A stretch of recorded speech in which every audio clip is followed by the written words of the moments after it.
Tonight is the law. We are told in the book of Acts that God is not far from each one of us. For in him we live and move and have our being. I would like to change that a little and say to you that God is never so far off as even to be near. For nearness implies separation. And God and man are one. Man is all imagination, and God is man, and exists in us and we in him. The eternal body of man is the imagination, and that is God himself. So he cannot even be near, for nearness implies separation. On this level, you and I can go amok, go berserk, exercising the same power that created the universe and sustains it. Your own wonderful human imagination is God. That's that. By him all things were made, and without him was not anything made that was made, good, bad, or indifferent. Now tonight, let us share with you experiences to show you that it's all your own wonderful human imagination. You might have read last Saturday's Los Angeles Times on the front page in bold type the story of a plane. A story was told and shown on TV and very popular by Rod Shirley. And here, a man is influenced to take that story and put it to his own personal gain.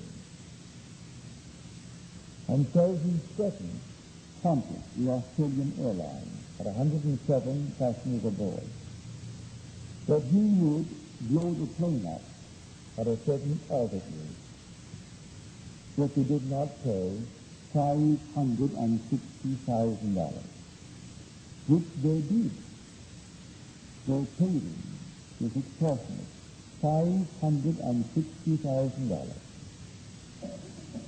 based upon a so-called imaginary plot by Rod Shirley. When he realized what he had done, so he claimed in the story, he asked his producers to withdraw the film from TV and not show it anymore. They refused because of profit. It was written for profit, shown for profit, and they continued regardless of Qantas or any other airport or the unnumbered people that may suffer as a result of it. I did not see in his regret that he is going to give his income from his residuals to Qantas to repay the $560,000. No, he didn't say he's going to pay that he would now make to the Australian airport. He's going to keep it and write another bunch of nonsense because he doesn't know what you know, that imagining creates reality. For God imagining creates, and God is man. So man imagining creates. There is no separation between God and man. We are one. God became as we are, that we may be as he is, allowing himself on this level to make all the mistakes in the world and to go berserk and to imagine any stupid thing in the world. Now, let me share with you a few stories. These stories by William Butler Yeats. You can find them in his volume called Good and Evil. It first came out at the turn of the century. It's part of his collective work. But the individual volume has been reprinted, I think, 3 or 4 times. And this is the chapter which he named Magic. He said, I was spending a vacation in Paris, and I got up early. And I thought I would go out and get the morning paper before my host rose. And then I came through, and I saw the little maid laying the table for breakfast. And I told myself one of those long, stupid stories that one tells only to oneself. If something had happened which had not happened, I would have hurt my arm. And so I imagined myself with my arm in a sling. And as I passed by, I had so completely imagined myself with my arm in a sling that I cast my imaginal act upon that sensitive child, the little girl who was simply preparing the breakfast table. And when I returned with my paper, my host met me at the door, and she was all in a blither, inquiring about my arm. For she said that the little girl, the maid, had told her that Mr. Yates came down with his arm in a sling. Then I remembered what I had done. I simply imagined that had I done what I had not done, I would have hurt my arm, and my arm would now be in a sling. So I cast my imaginal act so intensely upon that maid, she saw it as an actual fact.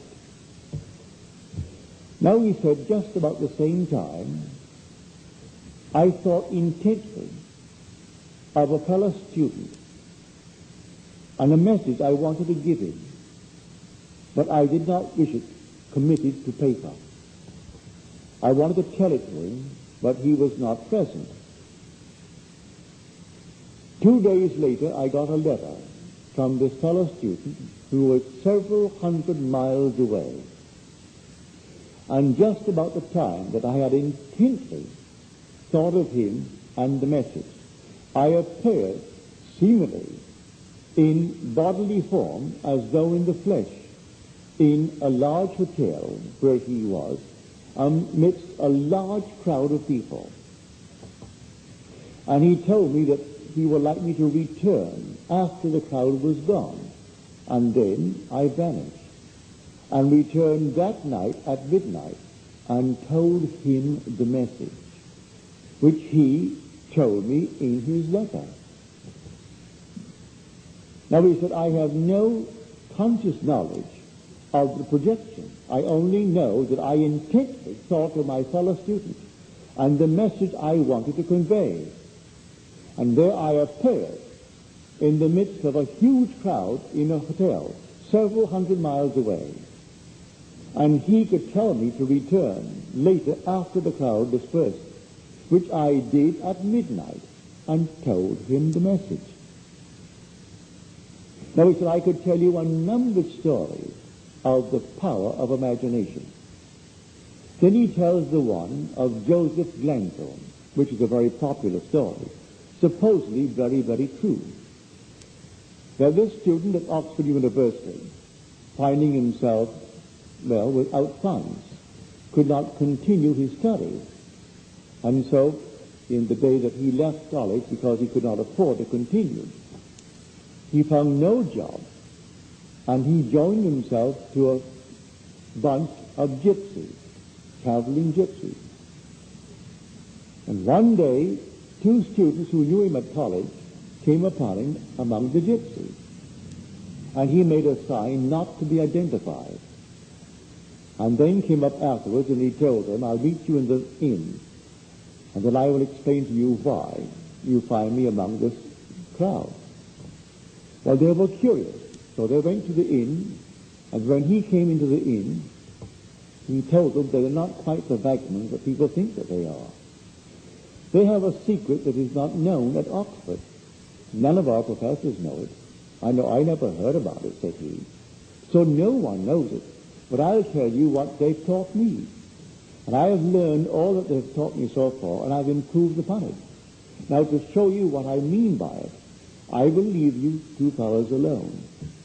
And when I return, I will tell you what you have discussed in my absence. And so when he came back, he told them in detail what they had discussed, or everything they discussed. And they were curious and wondered why.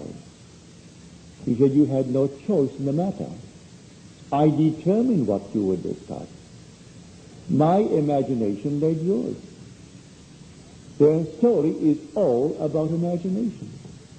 And they, by the complete control of their own imagination, influences your behavior. That's what I learned from them. Well, if God makes all things, well, then God must be the human imagination. If a man could so control his own imagination that he influences your behavior, and you think that you initiate what you do, when it was the man in control of his own imagination that did it, then we understand what the poet meant. All things by a law divine in one another's being mingled. I see you, you see me. Were we not intermingled, I couldn't perceive you. If I couldn't penetrate your brain, and you couldn't penetrate mine, you couldn't perceive me. So all things by a law divine in one another's being mingled. The man who is in control of his own imagination, penetrating the whole vast world in which he is involved, could influence the world. So that is the secret that he tried to tell these two scholars who graduated from Oxford. He could ill afford to continue his studies. So he quit because of the lack of funds. But he learned what no one at Oxford could teach him: the control of his own wonderful human imagination. For that is God. Imagination is that non-objective reality from which all objects pour forth just like sudden fancies. Everything in the world, it comes out of one's own wonderful human imagination. For that is God. And there is no other God. I know in my own case, sitting in New York City in my apartment, with an urge to comfort my sister 2,000 miles away across water. Simply stretched out of my bed, I left the living room, went to my room, closed the door, and asked my wife not to disturb her. And in that interval, I assumed I was in Barbados and on the bed where her son was dying of cancer. There was no hope of recovery. He was riddled at the age of 17 with cancer. And to comfort her, I assumed I was her son. And actually felt myself to be there. And I imagined that I saw my sister Daphne come through the door and look, and she saw her brother Neville rather than her son Bill. And she came over and she looked at me. I saw her, and then I awoke back in New York City. 8 days later, this is before we had such a thing as airmail. It came by slow freight. And so 8 days later, I got a letter from my sister Daphne. She said, Neville, I don't understand it. And she dated the letter. It was the day that I did what I've just told you. But I went to the room to see Billy. As I entered the room, it was you. I came over, and I looked at what should be Billy, and I'm looking at you. I rubbed my eyes, I did everything to bring about the normal vision, and I couldn't see my son Bill. I am only seeing my brother Neville, and I couldn't understand it.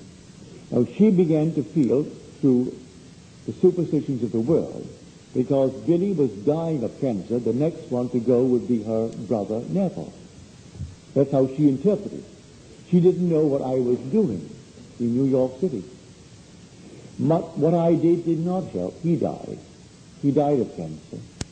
But I succeeded in projecting myself 2,000 miles away under the bed I knew so well. It was my father's room. It was my father and mother's bedroom.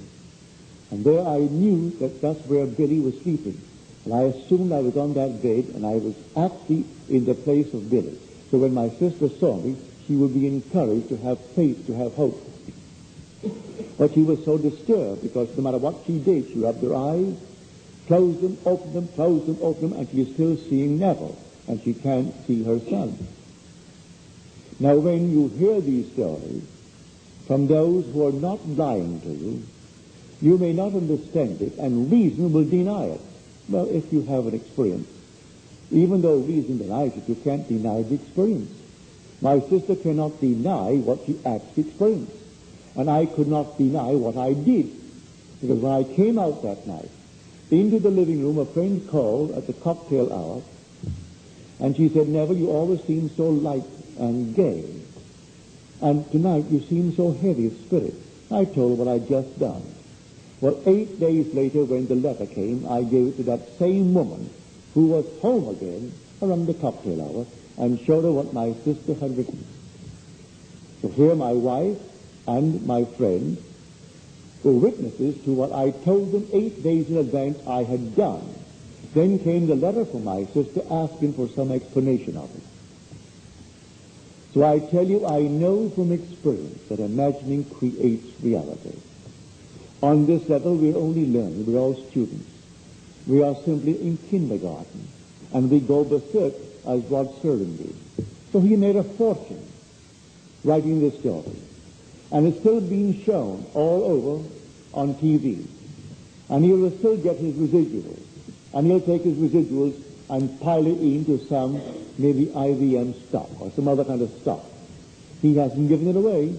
He'll write more nonsense, for it's all nonsense. But he doesn't realize what he's piling up for himself. Be not deceived. God is not mocked. As a man sows, so shall he reap. You see yonder field? The sesamum was sesamum, and the corn was corn. The silence and the darkness knew, and so is a man's fate born. So let no one think he's getting away with anything. So you misuse your talent, and you reap seeming rewards today in dollars and cents. Tomorrow you will reap it in another kind of payment. Another kind of payment tomorrow. And dollars and cents cannot buy it. Dollars and cents cannot free you from it either. You'll go through the experience of having misused the talent that you receive. And the talent is the gift of God himself.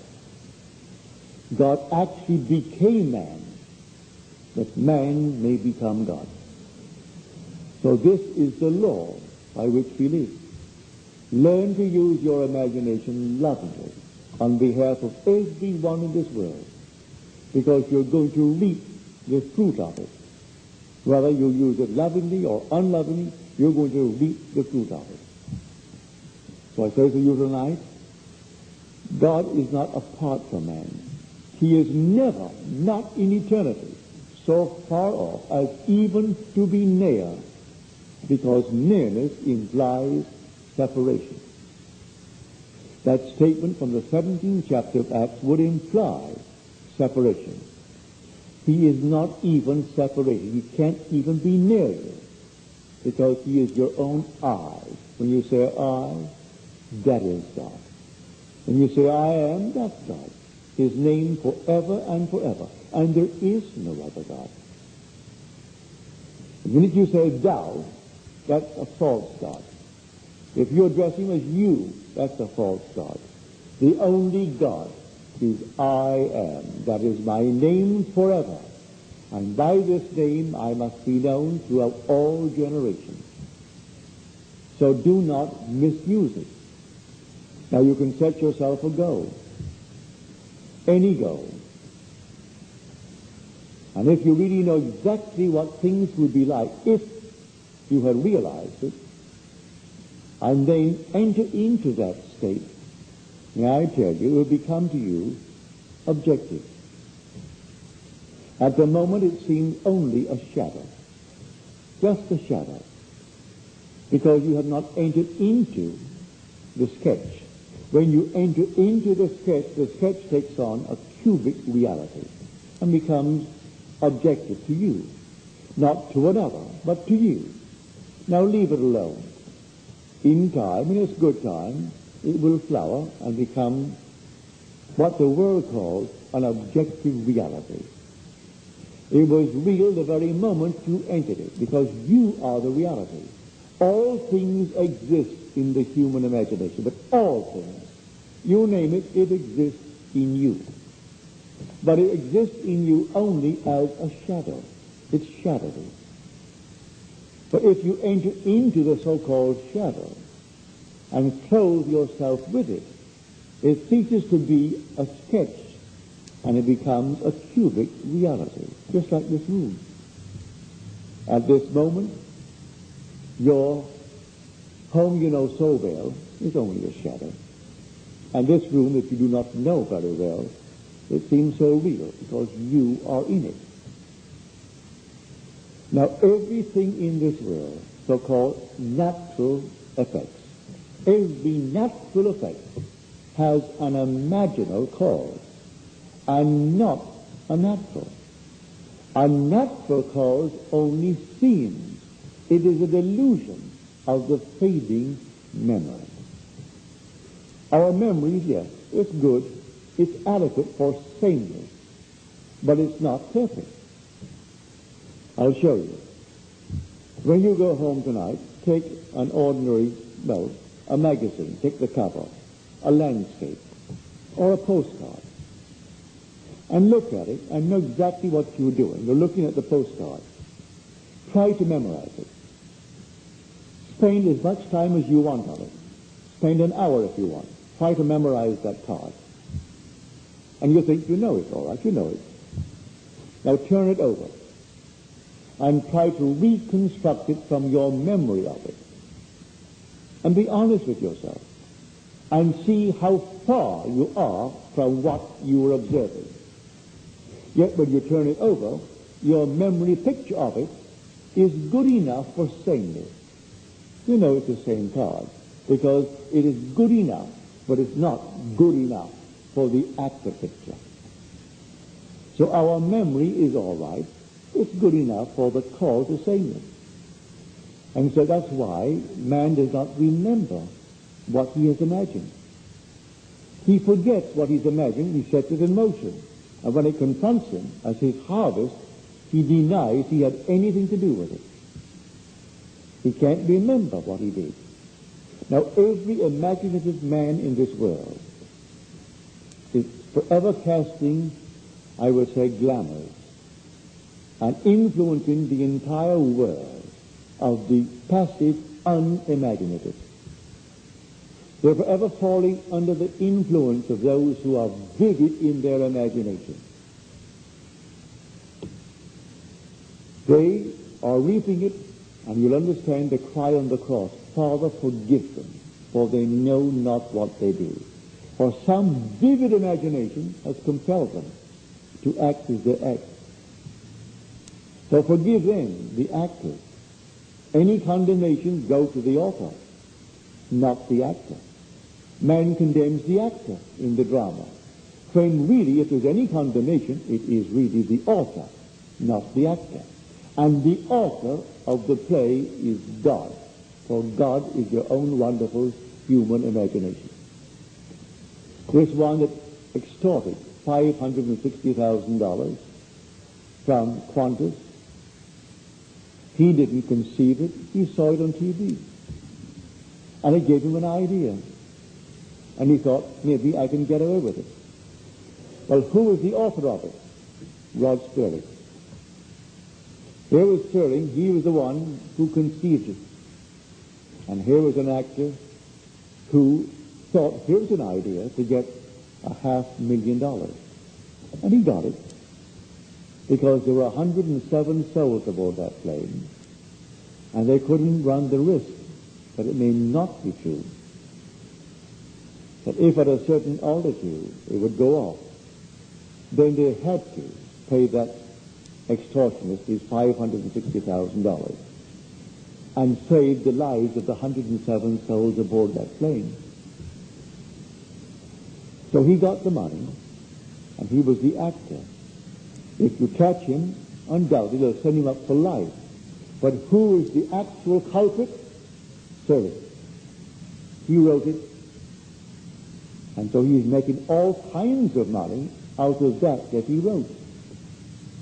And he continues to make it. He wrote a series that came, well, it went for 2 or 3 years at prime time. It's now still selling at other times, called Twilight Zone. All of his marvelous imagination. It doesn't hurt anyone what he did in that one. But he has made a fortune using the talent. But in this, he misused his talent. And his regret does not alter the fact. But in the end, no one gets away with any misuse of his talent.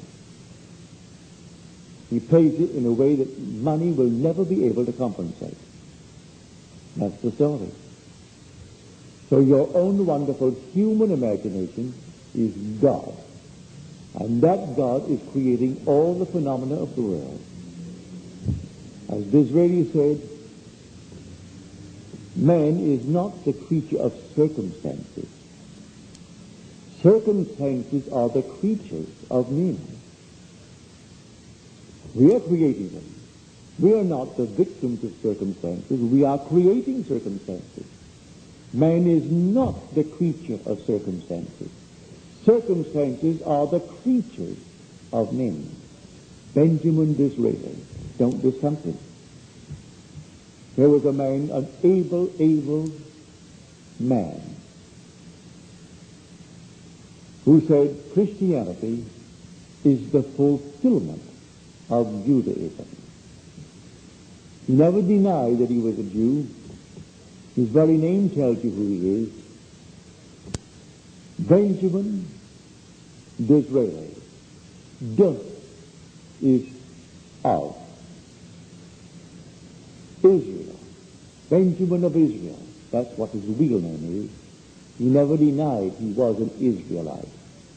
But he knew that the Christian faith, if properly understood, was but the flower, the fruit on the tree of Israel, the fulfillment of it. When God actually became man and flowered in man, and the whole vast, wonderful imagination that is God awakened in a man. And he knew that he was God. And he tried to tell his world, and they denied it. That was not what they were looking for.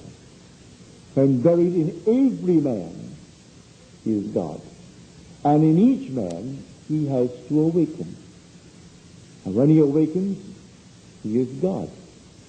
But before he awakens, oh, does he go amok. Does he make mistakes, these horrible mistakes of the world. But the day will come, he will completely awaken within man. And when he does, he'll be governed by love, and nothing but love. Until he's completely governed by love, what horrors we create in this world. So the whole vast objective world is created by the imaginal act of men. Everything now proven in the world was once only imagined. I don't care what it is. The simplest little thing, the chair, the dress you wear, the hat, the house, everything was only imagined and then executed. It began all in the imagination of man. Everything that is in this world is nothing more than the imaginal act of men pushed out. Good, bad, or indifferent. So tonight, you take me seriously. And know that you, and you alone, are responsible for the phenomena in your world. If you're passive and not alert, you can be influenced because all things by a law divine in one another being mingled. But it's still the one being. And so you can be influenced. You and I trust that you could not be influenced to take a picture shown on TV and extort $500,000. I trust your ethical code is beyond that. But not everyone is beyond it. You and I hope, are beyond such things. But there are unnumbered people who are not, and they will simply be influenced by the powerful imagination of a writer, a very successful writer, who, if tonight he was invited by some university to speak on the art of writing, could demand maybe $2,000, $3,000 for his appearance. And he knows nothing concerning the story of the Bible, but nothing. Had he known it, he would not have done it. So you know it, and he doesn't. So he makes his $3,000. If he wants to take it, he doesn't have to take it. He has so much money, he doesn't need it. But you have what he doesn't have. You have awakened to the point of knowing how to use your imagination lovingly on behalf of others. So this is the law of Scripture. When we speak of the law and the promise, this is the law. That your imaginal acts are creating facts in this world. Imagining creates reality. So watch carefully what you are imagining when you return tonight and you're about to go to sleep. See that your mind is filled with lovely things, imaginal things, and drop off into that state. Do not let the sun go down upon your anger. Actually resolve it within yourself and speak as though things were as you would like them to be, and make them lovely, make them altogether marvelous in your world. I tell it for your own good, because in the not distant future, not only the little crowd here, but the whole vast world will have departed. Those who are now claiming themselves to be another generation and demanding special service, there will, in the not distant future, be old people who will vanish from this world. It's time that we all woke up and catch on to what really is causing the phenomenon of the world. And the phenomenon of the world is caused by the imaginal acts of men. So you take it seriously and do not let one day come to its end without revising and changing the imaginal acts of the day, and make it conform to your dream, to your ideal, and live in it just as though it were true. For I am telling you from my own experience, the day will come you will sit and you will think of something that isn't present. The world calls that imagination. If you see something that is present, they call that sense perceived. That's real. You think of something that is not present, they call that imagination. But you will know how to enter that which is not present to your senses. And your entrance into it will give it curate reality. And it will be just as real as the room in which you are seated. It will become objective to you. The whole vast world is just like that. But that will be transcended by the being that is going to be awakened within you.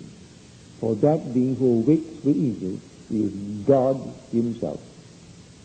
This is God keyed low to the human mind. And when he awakes, he is God at intensity. And there is nothing that is absent, for he is omnipresent. So he views everything from where he is. He doesn't think of, because he's omnipresent. And being omnipresent, he sees every being as they are. And they are not what they appear to be outwardly to the world of sense. They are what they are in heart. He sees exactly what they are thinking, what they are feeling, what they are plotting, what they are planning. He sees all the intentions of the heart. So when someone tells you, well, why did it happen to him and not to that one, when he is so prominent in the world? Look what he did. He built a hospital. He endowed it. He gave a fortune. But God sees the heart. He doesn't see the fortune he gave to build the hospital and even to endow it. He sees what no one on the surface sees. He sees the motive behind the gift. He sees everything behind it all.